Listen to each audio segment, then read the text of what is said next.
to episode 62 of School Librarians United. I am your host, Amy Herman. This podcast is dedicated to the issues and challenges school librarians face every day. As a school librarian currently in my 13th year, I found myself asking the question, where is the podcast that will help me do my job? I wanted a podcast which addressed the nuts and bolts of running a successful library program. I don't claim to have the answers, but I hope that this is a platform to share resources and exchange ideas. Now is a perfect time to mention that all the ideas and opinions expressed in this podcast by myself, by my interview guests, and listeners who contact the podcast are our own and do not reflect those of our school districts. When incorporating research, I always make sure to cite my sources. So whether you are a novice or a veteran school librarian, this podcast is something for you. I'd like to extend a special welcome this week to listeners Jessica in the UAE, Julie in Germany, Cynthia and Nikki in Texas, Jennifer in Georgia, Angela in Ohio, Heather and Bethany in New Hampshire. Heather reached out to the podcast to make several episode topic suggestions. As a second-year librarian, she mentioned that she would really appreciate episodes on high school programming, teacher-librarian collaborations, working as a solo librarian, and OER. So listeners, I'm asking for any of you to consider what you know about these topics. And if you would like to share with our listeners, please reach out to me and I will happily schedule an opportunity for us to record an episode so we can help Heather. And, friends, that's how many of these episodes come to be. Many of us have over the course of our careers, put together presentations that we share out to fellow librarians, either at the state level or many of us who have presented at conferences. Really, when we put together an episode, it's a lot of the same process. We're thinking about what we want to share, and we're putting it in an organized way that other people can use it to learn from. So when you think about the effort that you put into putting together a presentation, a podcast episode's really not any different. What is different is the number of people who will appreciate the work that you've done because you're creating an episode which others can listen to and share out. And I really would encourage any of you, especially if you have ever put together a presentation, to consider being a part of the podcast and using those perspectives and that expertise in a way that all of us can learn from. I welcome you and all listeners to reach out with your feedback, episode suggestions, and comments either on Facebook or Twitter or the email address schoollibrariansunited@gmail.com. If you include a mailing address, your school address is fine. I'll be sure to send you a podcast sticker. And now for today's episode, my interview with Casey Boyd. And if you remember, a couple months ago, I did an interview called Boss Librarian, and that was with Casey Boyd, and she was absolutely inspirational. And it came out during the interview that she was on the Newbery Committee. And I was giddy. I made notes and I thought to myself, that would be a fantastic episode to interview Casey about her experience being on the Newbery Committee. And I waited until after YMA, and I'd given it a week or two, and I reached out to Casey and I said, hi, is there any chance you can talk to us about your Newbery experience? And she said, let me get back to you. I have to talk to my committee chair. And I was waiting on pins and needles and so excited. She got back to me and said, I absolutely can do an episode with you. There are parameters. There are limitations as to what can be shared. But I was absolutely thrilled when we got the go-ahead. And listeners, today, I am so excited to be sharing my conversation with you that I had with Casey Boyd about her Newbery experience. And now, here is Casey Boyd.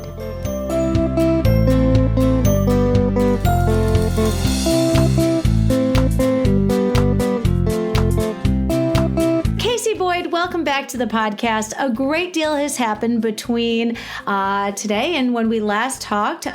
Your episode on November 24th titled Boss Librarian. How have you been doing? Extremely busy. between the end of the Newbery Award season, and now I'm in the throes of Black History Month and getting ready to go into Women's History Month. So extremely busy, but I'm making it. Oh, wonderful. I hope you don't have a book fair also scheduled. No, I don't. Okay. Wise. No. Very wise. Mm-hmm. All right. Well, you'll forgive all the questions, but I've never met anyone who has served on one of these committees, the Youth Media Award committees, let alone had an opportunity to talk to them about this experience. Okay. Yeah. I was always advised by my university professors how important one is to maintain membership within the American Library Association, and then two, that you must become active in some way, form, or fashion. And my particular professor, her name is Dr. Gales Evans from Chicago State University. She was a really big advocate of us meeting her students to participate in award committees. And believe me, when I was sitting in her class and I was thinking, no, I could never get to that point. I don't think I could ever do that. And then now, years later, over 20 years later, here I am. So this goes to show you that, things can change within your career, and you just have to go with the flow and enjoy it. Well, and I think you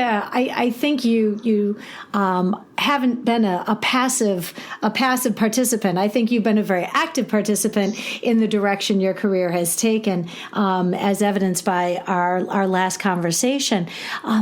Can you tell us about? Take us back to when you found out you had been selected to be on the Newbery Committee. I know it's not a purely random selection process, but it had to have been a really huge surprise. It certainly was, because first and foremost, you're kind of vetted by the existing membership committee, for the Newbery Awards, for the awards for the Association for Library Service to Children, which is a division of the American Library Association.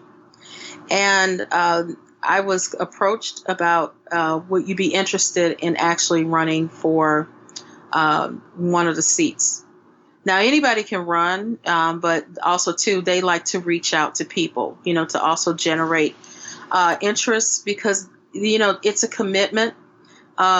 A lot of people will kind of look at it as, okay, well, I can do it, but you have to really think about it. This is almost a 2-year commitment of your life that you're sacrificing. Some people can do it, some people just cannot. And so once that point of making the decision that I would actually do this, then you have to go through an election process. First of all, you have to be a member of ALSC. Then you also have to actually run for one of the seats. And it's 14 seats. The 15th is the chair of the committee, of course, the breaking tie per se. And they merely go by votes. And I learned this after the fact, that I became a little more observant of this, because some people actually campaign, for some of these positions. Like I was at Midwinter, and actually it's a friend of a friend that's running for the Caldecott slot. And she actually had buttons and everything made. So some people approach it in different ways. I mean, I was very blessed. I didn't go that route. I did run, and I made an announcement, I think, on a couple of my social media pages that I was running for one of the seats on Newbery. And, I had some people that wrote back and said, hey, I'll support you, And then I learned that I was awarded the seat, and I was like, whoa. Wow. And then it's kind of like you get a little scared, like, oh my goodness, what did I get myself into? Which is really funny. You go, you have that moment where you're like, oh, what did I just sign up for? And then also the realness of this is a very, very respected award in the area of literacy. And it's it was at 90, this is the 99th Newbery Award that was handed out just this past January. And that just takes you back right there in itself. And then when you look at the list of past books who have won the Newbery Award, it really just starts to resonate with you. I imagine it's a very humbling experience. Oh, it certainly is. It certainly is. And then you kind of get emotional because you think about all that time that was spent and your library information courses and all that you've learned and the things that your professors have said to you. And you're just like, you start pumping yourself up like, I could do this, I could do this, I could do this. I just have to imagine it's a bucket list item. When you create that list of lifetime achievement goals that you set yourself as a librarian, that to serve on a committee like this, I don't think it can be topped. I really don't. Yeah, exactly. This was definitely a bucket list fulfilled. Okay. Can you tell me, if possible, because I understand and listeners appreciate that I did ask permission to have this conversation with Casey and understand that not every question could be answered. Can you give us an idea? Was there a representation between public librarians and school librarians? Actually, it was 3 out of the 4 areas of library information science. It was public, school, and academic. And they had academic librarians voting on the Newbery. Exactly. These are professors of literature, library information science, and they really brought a very, very interesting perspective to the table. In fact, everybody did, but it was fascinating to hear their take on their opinion on certain books and materials. So. Am I wrong in thinking, as a school librarian, I think of us as being in the trenches, that we are working with these students day in and day out. And, when it comes to academics, I don't know. I think they take a very... the way that they view this experience has to be very different because they aren't working in schools or public libraries every day. Well, actually, I think that they bring so much to the table because they are also influencers, because they are the professors that help shape and mold our library information specialists, while they're in school. So, they are very valuable to the conversation. And I think with all of us, look at ourselves within our specific roles as being in the trenches. You talk to a public librarian, they have a different experience, but they have some real struggles there. Yeah. And the same thing with the academic librarians. I have some friends that are academic librarians, and some of the stories that they have shared with me, not only just dealing with the adult learners in their divisions, but also dealing with the university professors as a whole. Sure. Another whole chapter. I imagine, of struggle. We've all sort of picked our problems, haven't we? Yeah, we have. Yes, yes. Thinking back to when you were selected, do you think that you were given an accurate idea of just how much of a time commitment serving on this committee would be?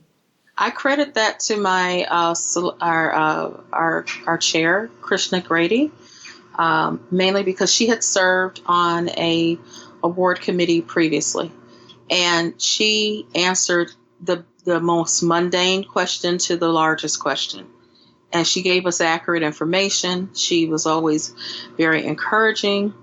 And she was very, very open in terms of what to expect. And that was very helpful. Also, too, on our committee, we had a couple of members that had served on previous committees within ALSC. So even though they didn't serve on Newbery, they served on another committee, and they understood the process. And they were very helpful in giving the newbies on the committee tips to manage your time and manage your reading and have that healthy balance between work, life, family, balance, and Newbery.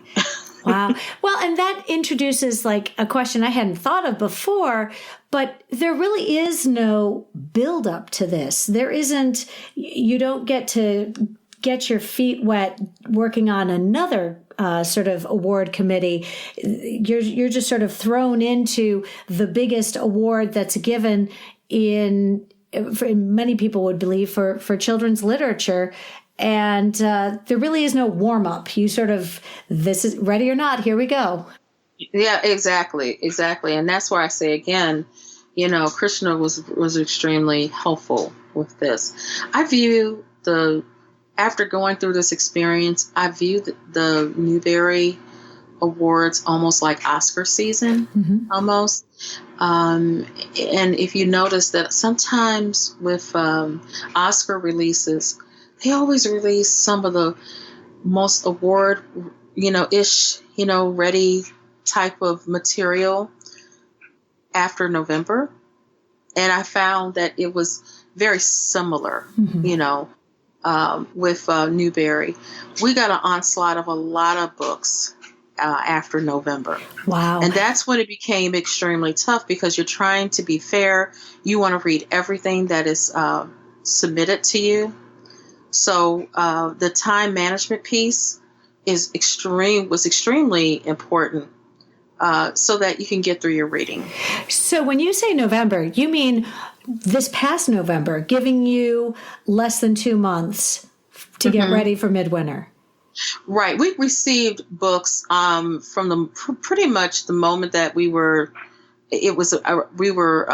announced as a committee, but we started to receive twice the number of books, in late fall. Could you give me an estimate number as to how many books you read for this process? It's interesting. I didn't count, but after one meeting, one of the committee's members said, we've clearly read over 400 books. Wow. Mm-hmm. And I'm going to say this: it's a tremendous amount of discernment that is used, because keep this in mind, we're looking at books critically. We're looking for award-winning material, the best in literature for that year. And publishing houses, bless their heart, okay, they sing you everything. So you have to use a level of discernment to, and that's a word I learned throughout this process, and I'm still using it to this day. Mm-hmm. You have to make some tough decisions, as I said earlier, I always tried to give some books a fair shake and a good read. Some were great books and they were good reads, but then you start looking at the criteria that ALSC asks you to follow, and you're like, okay, is this award-winning material? And that's the question you have to ask yourself: is it critically acclaimed? And as a librarian, school librarian, I had to make the shift, which is, when I'm looking at books, I'm always looking at it as, okay, well, the kids read the books and enjoy them. Yes, that's part of it with Newbery or any award-winning awards committee. Yeah, you're thinking, yes, will the children read it? Is this a read that just adults will enjoy, or will the kids enjoy it? But again, I go back to critically award-winning material.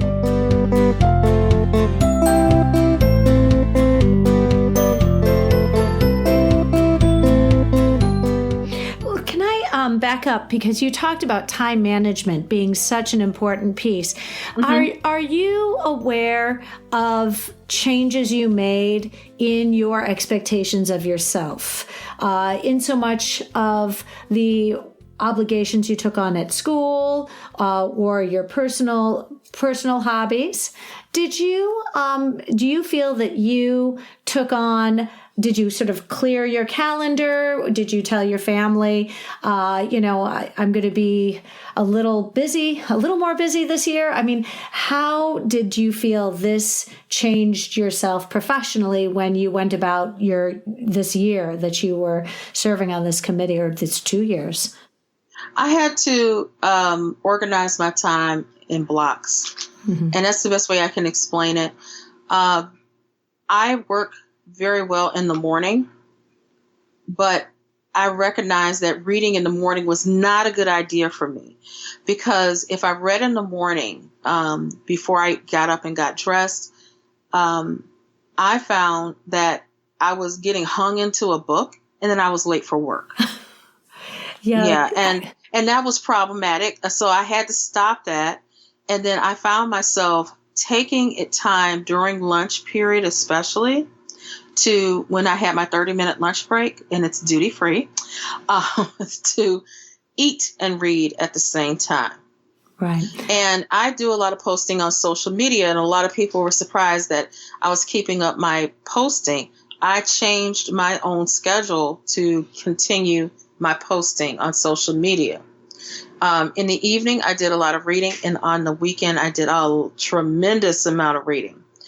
I also always had a book with me when I went to the doctor's office, when I went to anything where I could have like 10 to 15 minutes of time to read.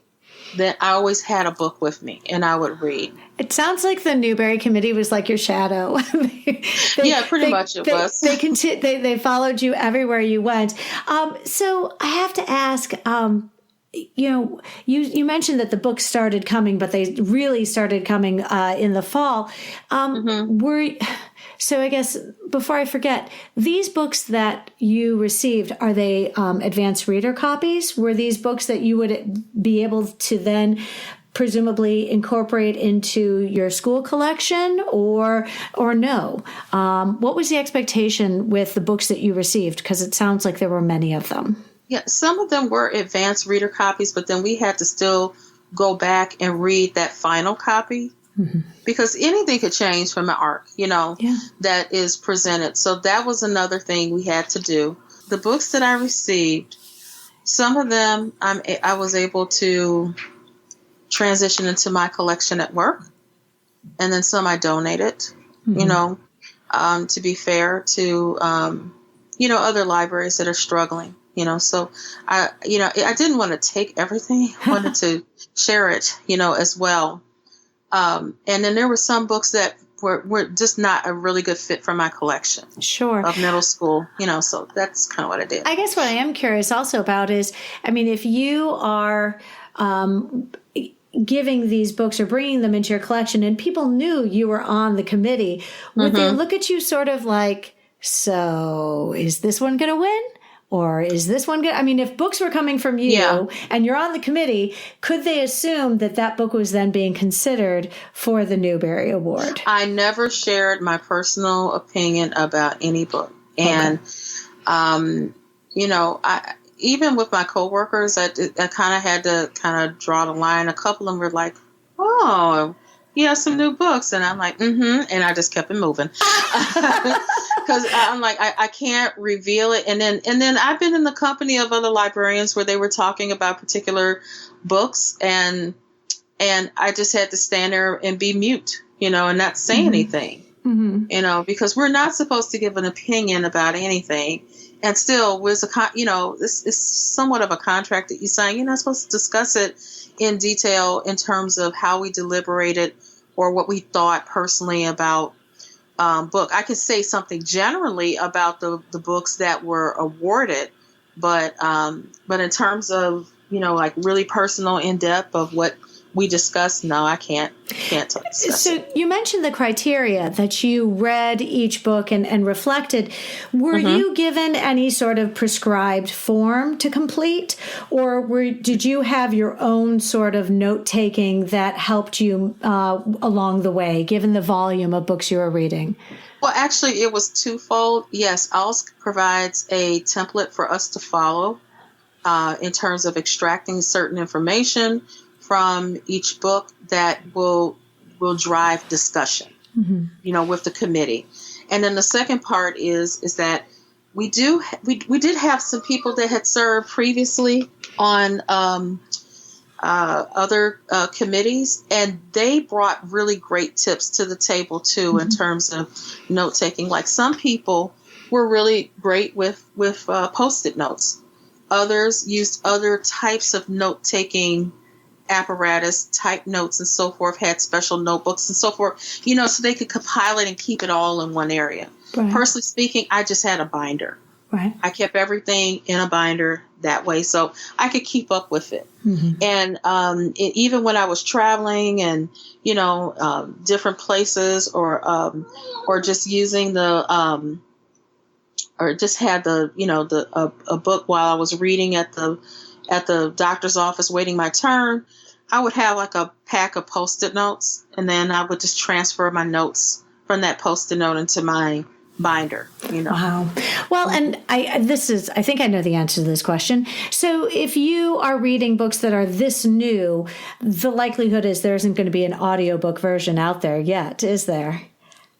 No, it's way too soon. Before, I think maybe there was, now that I think about it, there were a couple that were released early in the year, now that I think about it, that went straight to audio. But remember, we have to read the actual book.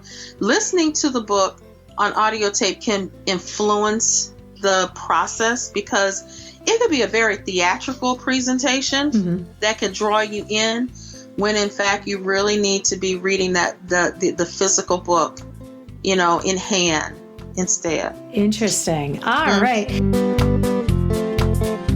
I'm really curious. Did you have a sort of structured meeting time with your committee? Did you chat online or have sort of a Google Hangout? Or was there any sort of arranged time for you to meet as a group and come together? It was a combination. It was a blend. There were some online meetings, and then there were some, and of course we had some face-to-face. Of course, at midwinter and annual, we met face-to-face. One of the first times that we met was at midwinter. It was right after it was announced that, who had been placed on the committee. And then we met again at annual. But our discussions when it came to the actual books for consideration was always face to face. Can I ask you a super tacky question? And I understand if you can't answer this. As a member of this esteemed committee, was any sort of compensation given towards your travel expenses or attending these conferences? Because you would be going to midwinter and then the annual and then midwinter. Were you given any sort of accommodation for your travel and your hotel? I'm glad you asked that question because sometimes that does pop up and people can widely hear what I'm about to say. No, there was not any type of compensation. Again, this is strictly volunteer work. It is strictly volunteer. So I had to get my own plane fare. In my case, I was fortunate. I drove from D.C. to Philly. So I just had a 2.5 hour drive, but then I had to pay for a hotel. Right. And then conference fees, of course. So yes, it's not only a time, but it's a financial commitment that one must take when they're on with these committees. Well, and I now feel glad that I asked those questions because I'm very aware when we go to conferences that some districts are very supportive and send their librarians. It's part of their expectations. And I have been in several situations. One where people are allocated funding on a per year basis. And then my current district, which says, if you present, we will make it possible for you to go.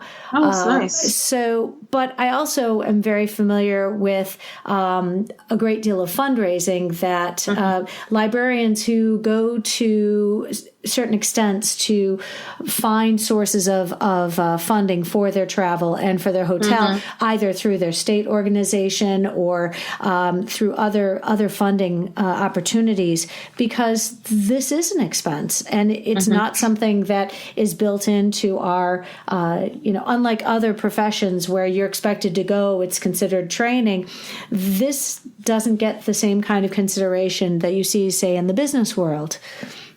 Right. I the way I explained it to my principal, because this was the first time he's ever worked with a certified librarian. So I was doing a lot of teaching and he was doing a lot of learning, essentially. I was going to say, you set the bar very high. Yeah.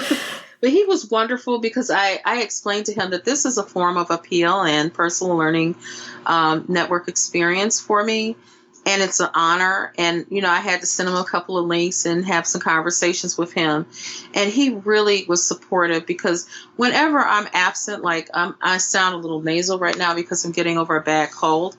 I was out at work yesterday, and when I'm out, the kids get really, really upset when I'm not there and they don't have access to the library program. So, I was off of work for several days, Thursday, Friday, and Monday. So that's a lot. That's a lot of days in the span of, the life of a middle schooler who wants to get to the library. Well, and especially because you service the whole building. It's right. It's not just a classroom with 24 kids. It's the entire building that's going to feel that. I know I'm out tomorrow on a curriculum. I'm working on a curriculum for our new 5th grade transition to the middle school. And when I explained to my committee that there won't be any book checkout in my library because I'm not there, they didn't understand that one of my frustrations is that if I'm not there, a lot of things don't happen. Exactly. And no, I'm right there with you. I get it. We talked a little bit about this, but the Newbery Award is this process and the committee selection, this has been in place for, as you said, 99 years. And the gravity of this responsibility must have weighed on you. I have to imagine that at some point you realize this is really happening.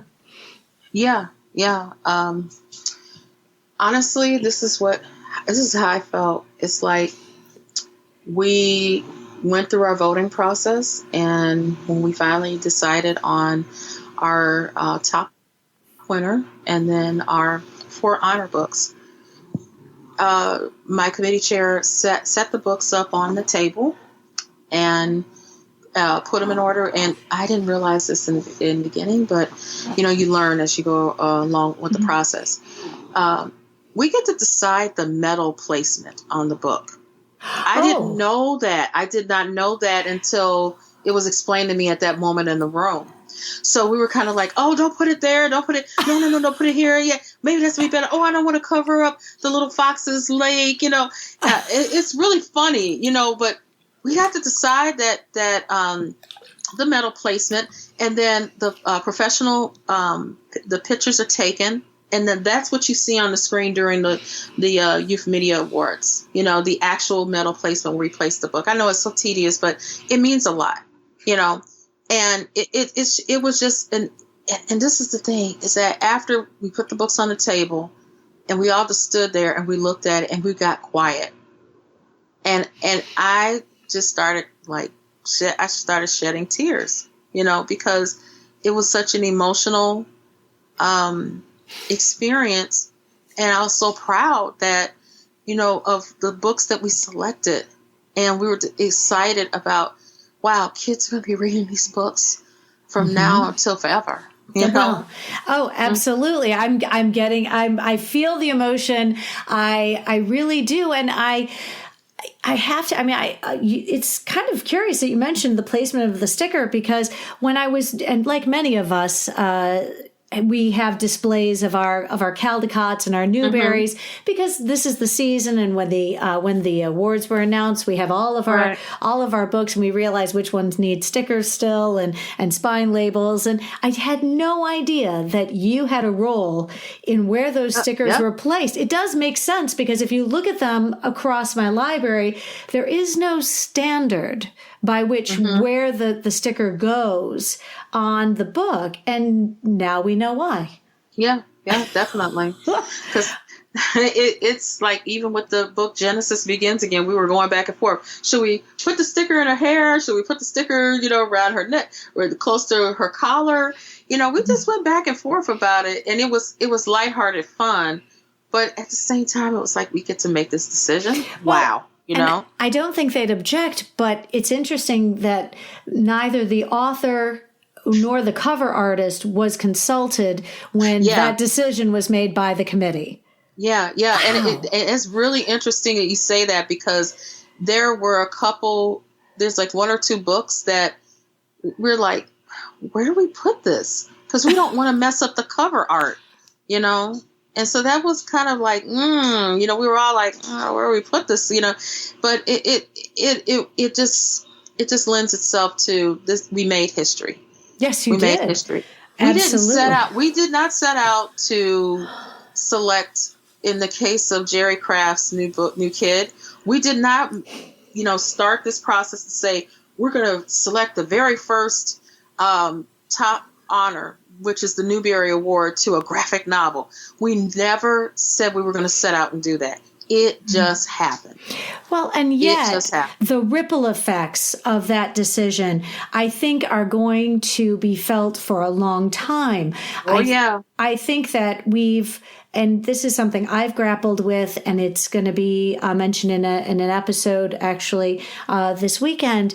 But, graphic novels are coming into a place of prominence and acceptance because I don't think that they get the fair shake that what we sort of, I'm going to use my little air quotes, traditional literature, get. And so it's an opportunity. And I think many people who are tremendous fans of the format are very excited because this is going to give us that opportunity. It's going to embolden a lot of people to advocate and to, my episode was called Preaching to the Choir because we all love graphic novels.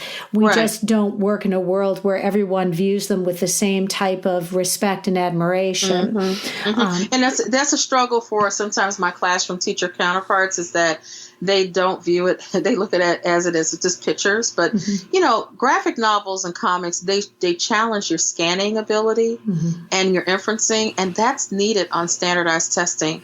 I swear. And some teachers get it. Some teachers don't. But for me, I knew that graphic novels were going to be around this day. And I'm drawing a blank right now because I had a long day. There's a very popular graphic novel series that takes the classics like Romeo and Juliet, Jane Austen. When I saw that series and I said, okay, this series is breaking down your classic literature and now presenting it in graphic novel format, I encourage my students to read those books because I'm like, you know what? When you get in high school, you're going to have to read one of them. But at least you've been introduced to it in a format that is easy and fun. It makes it all the more easier when you read the traditional text. So there's value in that. Absolutely. In a few weeks, I'm going to be interviewing somebody about supporting our English language learners. And I, for one, right now, have 2 students who are just smiling when they walk in the library, and they don't speak a great deal of English, but they know where the graphic novels are. That's right. And as, 3rd and 4th grade students, we have plenty of picture books they could read, but they want to feel they are choosing books that their peers are choosing. So the graphic novels have given them this sort of acceptance, and they can read the books that their friends are, and really enjoying the experience because they've got the visual prompts to give them some context when they're translating from French. I want to ask you, leading up to Midwinter in Philadelphia just a few weeks ago, the excitement about what was going to be happening must have been so exhilarating. I can't imagine how this must have felt, but you must have been so distracted. How were you able to function at work knowing what awaited you in a couple weeks? It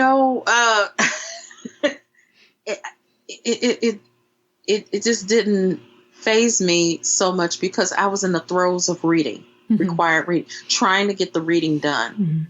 And I think for me, when it kind of resonated was when I was taking that long 2.5-hour drive to Philly. And I'm like, okay, this is it. This is it. And I think that's when it really kind of hit me that, wow, we're about to do this, but leading up to before that, I was like, read, note taking, read, note taking. And I wasn't even functioning in that manner, Well, and forgive me, but I mean, your department, your fellow school librarians in your school district would have appreciated the gravity, the enormity of this honor. Did the other folks sitting in the staff meeting recognize just what an incredible honor this was for you professionally?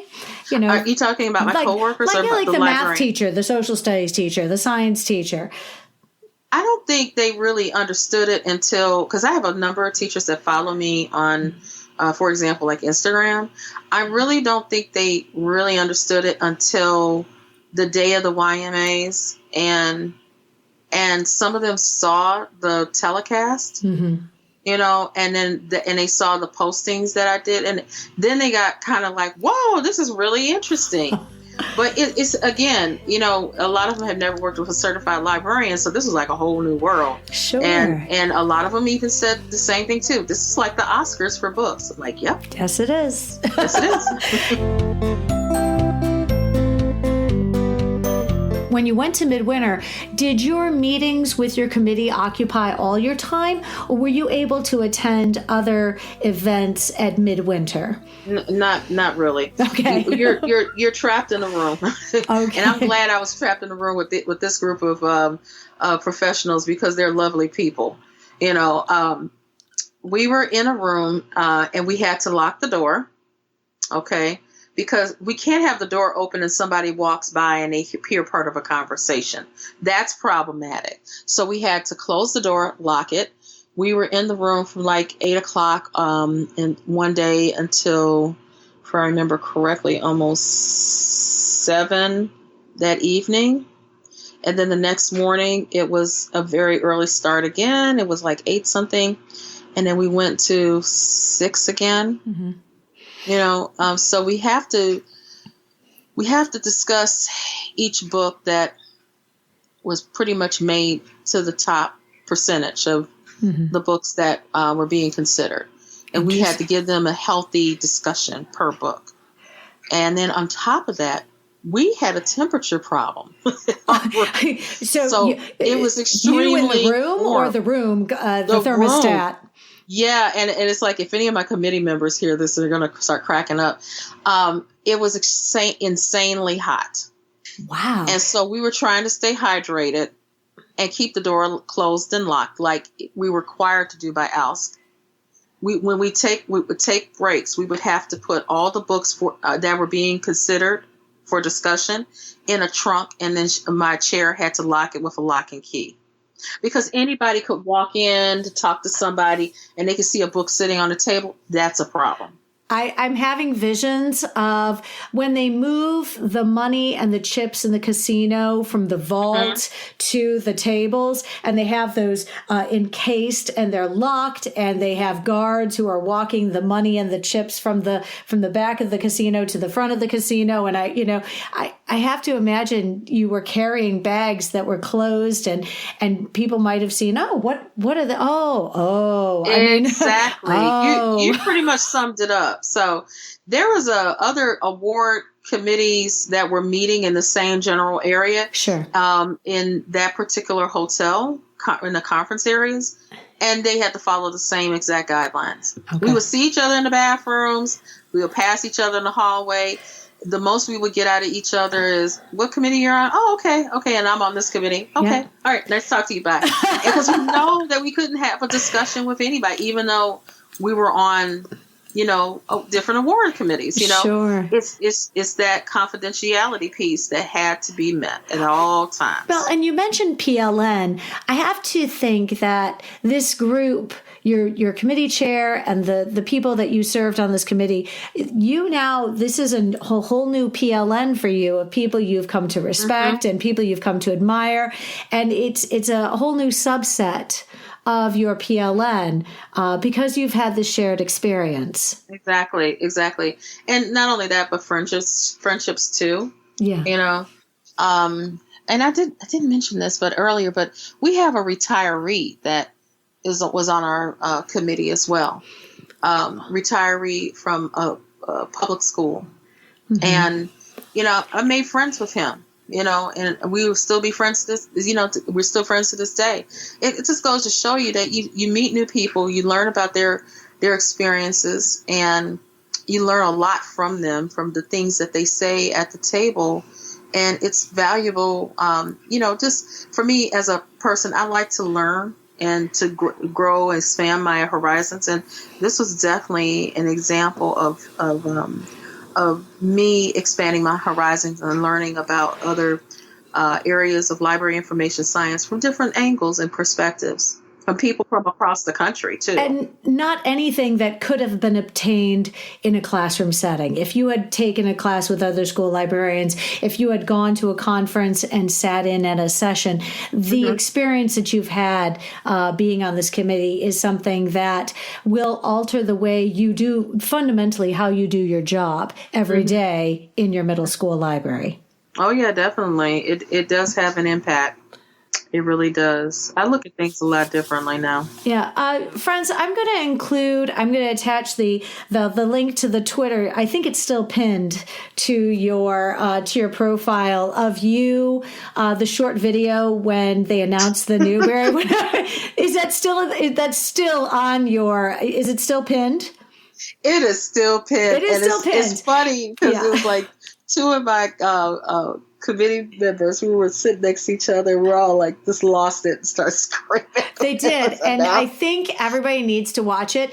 It reminded me a little bit of, those videos that go viral of the kids who get accepted to colleges and they start screaming up and down. And it's like that, but it's about a book.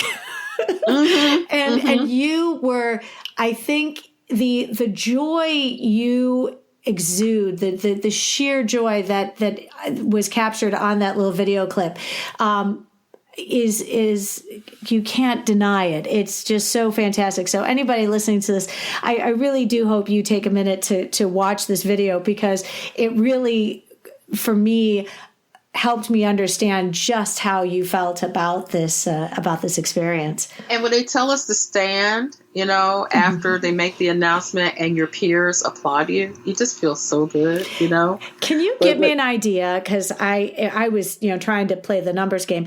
How many people were in that room when that was announced? Because that looked like an enormous gathering. It was a huge room. More than 10,000? I mean, no, I would between say 5,000 to 10,000 people. I wouldn't say it was a lot of people sitting in there. It was a lot of people. And, this is what also bothered me, was that after the ceremony, you start looking at other social media posts. One of the winners for the honor book was actually in the hall during the announcement. Really? I just wish I could have walked over and shook their hand, And I had no idea. They were like 2 sections away from us. Right. Wow. Yeah. I said, wow, that was just a small world. And, a lot of them, they come to Midwinter because they're in the book selling business and they have a booth and they get to sign. So she attended, and more, wouldn't you know it, this is what happened. Amazing. You're living the dream. I want to ask you, first of all, you mentioned a little bit about how you got to be considered for this opportunity, that you were a member of ALSC first. Can you give listeners any advice as to what they can do to sort of put themselves front and center to be considered for future committees? Well, first of all, maintain membership in ALSC, okay? And then second, get to know the members of ALSC as well, because they are your greatest advocates, and they won't steer you wrong, because when I was approached, I talked to a couple of people that were members, and that's like, I got approached that I should consider, what do you think? And because I have written 2 blogs about book, where I was doing some book reviews, they're like, I think that this would be right up your alley. You need to seriously think about it. Wow. So sure. I think, so get your membership, just become a member. And it's not just about the award committee. It's a wonderful organization because it supports the school. It supports library service to children. And that's what we're here for. It's been a couple weeks, and I have to imagine maybe you have all this found time on your hands now that your committee obligations have ended. Do you feel, it's sort of come down. It's sort of like the day after Christmas. Are you sad that it's over? Are you happy to have your free time back? Or do you feel somewhat relieved? I'm happy that it's over, and we really did a great job with selecting the top books this year. I'm also happy that I'll be able to read books that I'm really interested in, because I haven't been able to do that for a year. And for example, my coworker is an author, and I bought her book. I haven't been able to look at it. Two of my former coworkers written books, I haven't been able to read either, all three of them yet. So reading a magazine, reading books that people have bought me, I'm really excited about just reading for myself. And then watching, I'm sorry, but reality TV, I'm junkie. So, getting back into reality TV full time. I think you get a pass. I don't think your friends are offended. And by the same token, it would be very hard for them if they come to you after you read their book, knowing that you've been on this committee, and then say, "What did you think? What did you think of my book?" And given what you've just experienced and the volume of books that you've read, I have to imagine I'd almost be nervous as being one of your friends to ask you to read something I've written, because you've judged the best of children's literature. Yeah, I definitely can direct them to books that they could really follow pattern, a real excellent pattern. Well, I imagine your reader's advisory skills are absolutely sharp because of all the reading that you've done for this age level. I have a new set of books that I could really use for reader's advisory with my students. I really do, and it's a wide range of materials that kids, I think, will be interested in. I just have to get everything processed in the system. One thing at a time. Casey Boyd, I'm so excited that you agreed to come back on the podcast. I am so glad that your committee chair said you were allowed to do this. And especially because I know I'm not the only one who has wished I could talk to somebody who's gone through this experience. And I am so grateful that you are this generous with us this late on a Thursday night. We're all tired. Yeah, tell me about it. I'm a morning person as well, so I appreciate your generosity. Would you let us know where we can follow you on social media, please? Sure. Well, I want to first say this is that after long consideration, about a week after Newbery ended, I want to do this again. I want to wait a couple of years, but I do want to do it again because I actually enjoyed it. Good. I really did. But you can follow me on Facebook, Instagram, and Twitter at BOSS _ librarian. And that's where you see all my shenanigans. So you can follow me there. Well, thank you so much, and I appreciate all that you've done. And I think school librarians everywhere would appreciate hearing what you've experienced, and I really appreciate that you were able to give us this opportunity to hear your story. So I hope you can go and watch some reality TV and unwind after a long day. Well, I certainly hope so, too. But we have a program in the morning for Black History Month, so I got to do some work when I get off of the podcast with you. But thank you again. It's always a pleasure talking to you. Oh, well, thank you very much.